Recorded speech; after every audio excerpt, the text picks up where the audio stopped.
Hello and welcome to my YouTube channel Inside with Dr. Kumar Saurav, where the fact meets perspective. साथियों, जैसा कि आज का thumbnail देख के आप लोग समझ गए होंगे कि आज का हमारा विषय क्या है।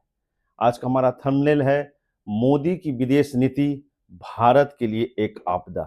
जी हाँ, और एलपीजी क्राइसिस 2026। मैं आपदा शब्द का प्रयोग कर रहा हूं। आपदा यानी डिजास्टर।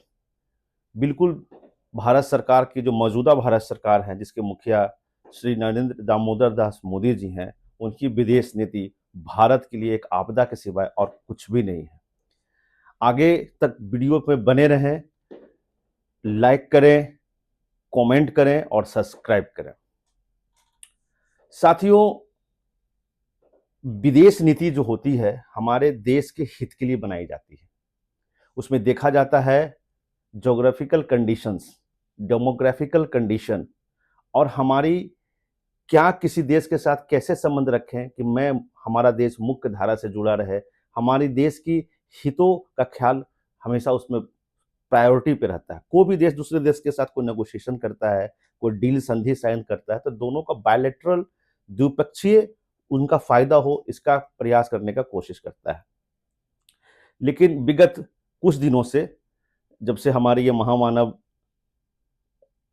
आए हैं सरकार में, खास करके ये टर्म वाला, मतलब ये जो 2024 के बाद से हुआ है, हमारा विदेश नीति बिल्कुल माने बद से बदतर होता जा रहा है। मित्र देश, हमारे सारे मित्र देश हमसे दूर होते जा रहे हैं और हम लगभग आइसोलेटेड होते जा रहे हैं।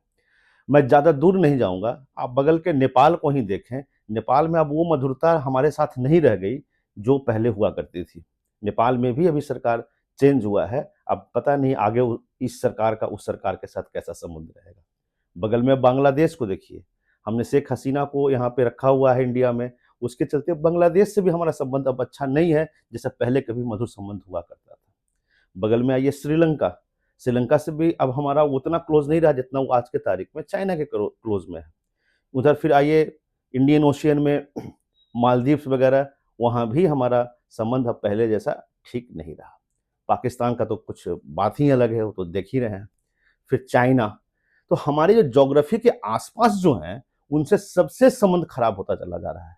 तो क्या इसके लिए हमारे नरेंद्र मोदी महामंत्र जिम्मेवार नहीं है? ये नीति कौन बना रहा है? हमारे जो विदेश मंत्री हैं वो सो कॉल्ड पहले ब्यूरोक्रेट थे, मतलब नौकरशाह थे, है ना, फॉरेन इंडियन फॉरेन सर्विस में जॉब करते थे, तो बड़े ज्ञानी। लेकिन हुआ क्या कि उनको तो पब्लिक से लेना देना है नहीं, उनका तो मीम्स बनता है, रील्स, जिसमें आंखों में तारा आएगा, तारा जैसे करंट एकदम, है ना। तो इससे तो काम तो होगा नहीं। विदेश नीति अगर मीम्स से चल जाता, रील्स से चल जाता और आंखों से एकदम रे निकालने से चल जाता, है ना, यार रे निकल रहा है अंदर से, अंदर अजीत डोभाल का चेहरा आ रहा है, उसमें भी यार रे निकल रहा है, एकदम रे। तो अगर इससे विदेश नीति चल जाता तो बहुत बढ़िया बात था। आज जो भारत में एलपीजी गैस सिलेंडर क्राइसिस हुआ है, इसके लिए बिल्कुल नरेंद्र मोदी की विदेश नीति ही इसके लिए जिम्मेवार है। आम जनता क्या लाइन में लगा हुआ है, कल क्या खाना बनेगा नहीं बनेगा तो ठिकाना नहीं है। होटल इंडस्ट्री ठप होने के कगार पे है। होटल इंडस्ट्री अगर खराब हुआ, रेस्टोरेंट वगैरह, तो ये जो स्विगी जोमेटो वाले हैं उनका क्या होगा? आप देश को कहां लेके जा रहे हैं भाई? आप आयतुल्ला अली खमीनी साहब का मर्डर हुआ, आपका एक शब्द मुंह से नहीं निकला।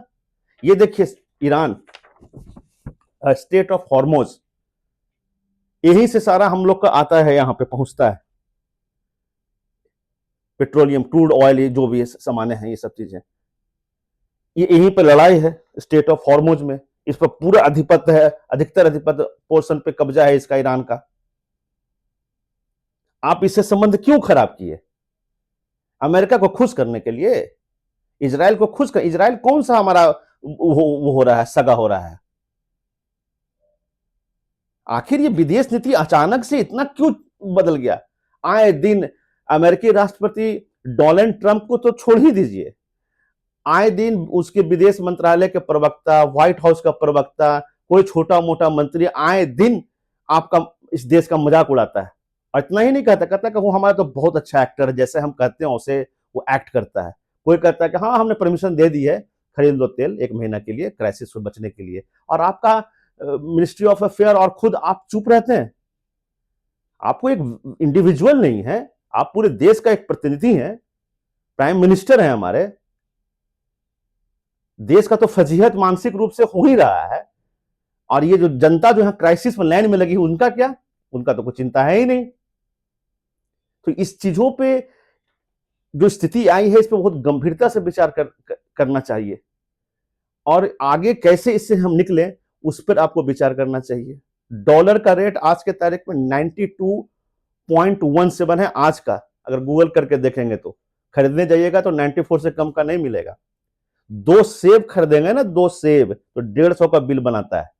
अगर अच्छा सेब 2 खरीद लिए आप तो 150 से 200। एक आम आदमी का तकलीफ को समझिए, क्या खिलाएगा फ्रूट्स और सलाद कुपोषण से बचने के लिए? ये तो अभी शुरुआत है। तेल का दाम, ये जो डीजल है, पेट्रोल है, सब 100 से ऊपर होने वाला है, 130 140 होने वाला है। इसके लिए भी तैयार रहिए सब लोग, क्योंकि नरेंद्र मोदी जी जो हैं हम लोग को एक चीज भी बताए हैं कि कैसे वो मतलब नाला से देखिए करना क्या है इसमें, सिस्टम को समझिए। एक पाइप ले आइए, आप पाइप को क्या कीजिए कि जैसे कोई चूल्हा से कनेक्ट कर दीजिए, आप पैपवा को क्या कीजिए कि नलिया में डाल दीजिए, और ऐसे फूकिए, ऐसे खींचिए, है ना, तो उसमें से गैस आ जाएगा। आप जलाइए, अगर नहीं जला तो उसे बोलिए Namo Namo Namo Namo the Israeli the fatherland and the Motherland, इतना बोलिएगा ना, भक से गैस जल जाएगा। आप उसमें मस्त वाला चाय अदरक कूट के पीजिए और खुश रहिए। ये स्थिति है आपका भारत के जनता का, है ना। कोई कुछ नहीं बोलेगा, सब शांत रहिए, कुछ बोलना नहीं है। और जो भाजपा के समर्थक सब है या जो भाजपा में रहता है, वो क्या क्या फेसबुक पे डिफेंस करने के लिए लिखता है, आप कभी सोचे हैं? आपको लाइन में लगाएगा और आपको बाप दादा का औलाहन देगा कि तुम्हारा बाप दादा लाइने में लगा हुआ है। तो इस चीज को विचार जनता को करना चाहिए, भारतीय जनता को सोचना चाहिए कि आपके साथ क्या हो रहा है। धर्म के अफीम के नशे से बाहर निकलने की जरूरत है, और कम से कम बोलने की जरूरत है। बोलिए तो कम से कम महाराज, ताकि अगले को लगे कि नहीं, अफीम जो धर्म का अफीम, उसका नशा कम हो रहा है लोगों पे, तो कुछ काम करे आपके लिए। लेकिन नहीं, सब खुश है, सब अमृत काल है एकदम। इससे आपको निकलना पड़ेगा, इस देश की जनता को निकलना पड़ेगा।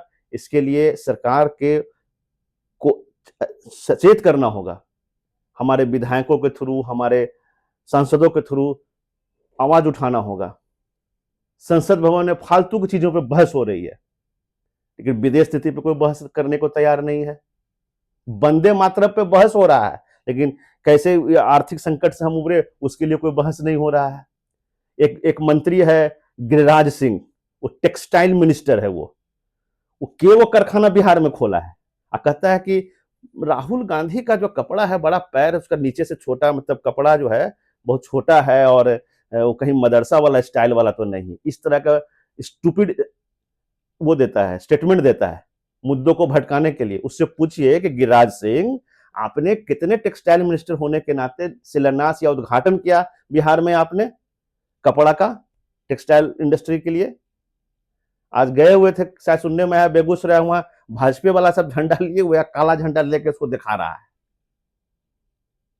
एक से एक लोग हैं, महारथी लोग हैं इस सरकार के अंदर।